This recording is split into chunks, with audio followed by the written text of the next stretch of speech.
Hi everyone, my name is Kaustubh Kale. Trust you're doing absolutely amazing. Now in this video, we will try and understand how do you hit your first 1 crore by analyzing some common investment products that are available. So let's see. So this is what we plan to do. Okay, we will analyze various investment products.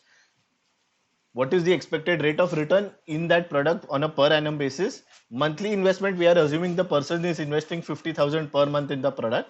What are the number of years he will take to hit the first 1 crore through the product? And what is the expected value of his investment? उसका fund value corpus कितना हो जाएगा 20 साल के लिए if he invest in the product for 20 years continuously 50,000 per month every month for 20 years. ठीक है. So the first product that we are looking at is the savings bank account, the by default investment of most people when they get their salary or income. The expected rate of return in this product is 3% per annum. We are assuming a 50,000 per month investment, like I said.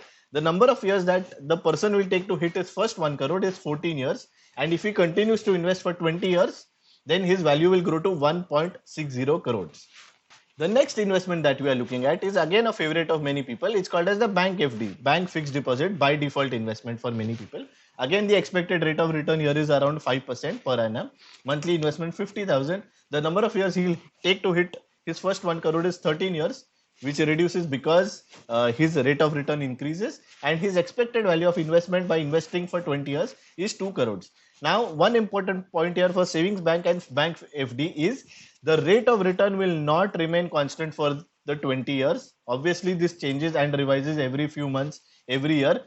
Generally, the trend is downwards. So, while we are assuming from an example standpoint, it will not remain same, and obviously this will undergo change. But if we assume, for example sake, it remains at 3 and 5%, then these are the results that you see. Now let's look at the next asset. Now the next asset is LIC products or various insurance plus investment schemes. These schemes will give you generally 5.6 to 6 to 6.5% IRR, rate of return over the long term on a per annum basis. We are assuming 6% for example sake. Again, the person is doing 50,000 per month. He will hit his first 1 crore in 12 years because again the rate of return increases, and then if he remains invested for 20 years, his value grows to 2.27 crores. Now the last asset that we'll see in this example is my favorite, equity mutual fund. Okay, equity markets. Equity markets generally give you anywhere between 11 to 15%. Like we have earlier also said, it is GDP plus your risk-free rate, which is your bank FD. So if GDP is 6% and bank FD is 5%, then you can get around 11%. If GDP growth is higher, then obviously the risk tends to be higher between 11 to 15%, and because you're investing in a focused instrument, the returns are generally higher. Let's for example sake assume it is 11%. Now in this example, again 11% is investing at 50,000 per month.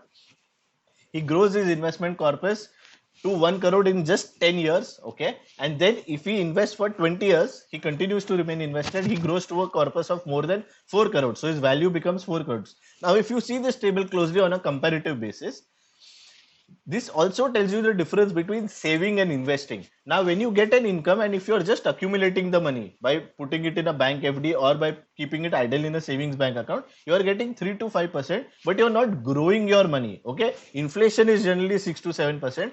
And if you add the luxury inflation because standard of living increases, then the inflation can be as high as 10%. But you are not growing your money here. Now, when you invest in an equity mutual fund, you are growing your money because it beats inflation. So here what happens is, if you just save your money, you will take 14 years to reach 1 crore. Okay. But if you invest your money, you will take only 10 years to reach 1 crore. And this is important. While you may think 4 years से क्या फर्क पड़ता है, बहुत फर्क पड़ता है. We'll see it in the next sheet. And then if you compound it even further for 20 years, the difference is significantly higher. By just keeping it idle, say in an insurance plus investment plan, your corpus is 2.2 crores. But if you invest it in an equity mutual fund for 20 years, this corpus grows to 4 crores, which is close to double. To give you one final summary and one final key takeaway, it is that no investment product apart from owning businesses will help you beat inflation and grow your wealth. Only and only equities or equity mutual funds will help you do that. Neither savings bank account, neither bonds, neither bank fixed deposit, neither LIC schemes, neither insurance plus investment schemes will help you beat inflation and grow your wealth. Only owning businesses, equities, equity mutual funds will help you do that for wealth creation and beating inflation. Now, this was about various assets. We'll now see the power of compounding, how this exactly happens, and we'll compare that. Now let's assume that you start investing a bank FD and we'll, for example sake, assume that it will give you 5% perpetually, matlab forever. Okay. Now number of years that it takes to hit 1 crore is, like we saw, 13 years. Then from your 1 to 2 crores, it takes you just 7 years more to reach 2 crores. Okay. So it has taken you 20 years to reach 2 crores.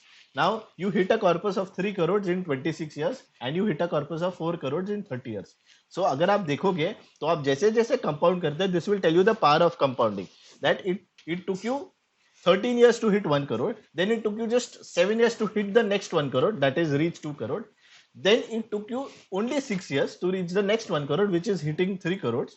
Then it took you just 4 years to hit the next 1 crore, which is 4 crores. So अगर आप देखोगे तो 1 to 2 crore, 2 to 3 crore, 3 to 4 crore, ये फासला, the distance reduces as you spend more time in the product. Now we will see this magic in equity mutual fund.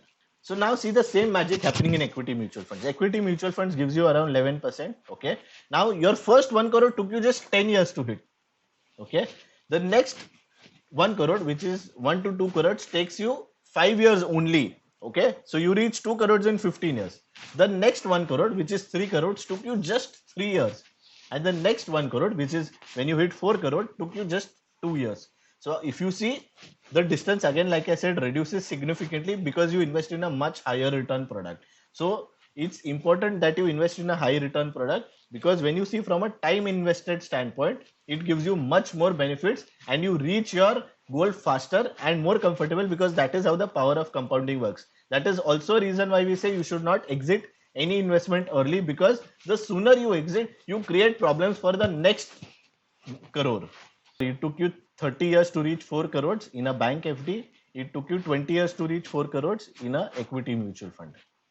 And the distance that you take for the next 1 crore is also very less. So that is why this is the power of compounding, where ब्याज पे ब्याज, that is interest पे interest, return पे return, profits पे profits होते रहता है. The more units you accumulate, the more time that you stay invested in the product, your wealth creation, subsequent wealth creation happens much faster, more comfortable, and it balloons. It has a snowball impact. So friends, that is why I tell people that don't simply save, invest it in a high return product, because it beats inflation and helps you achieve your financial goal. Thank you so much, everyone.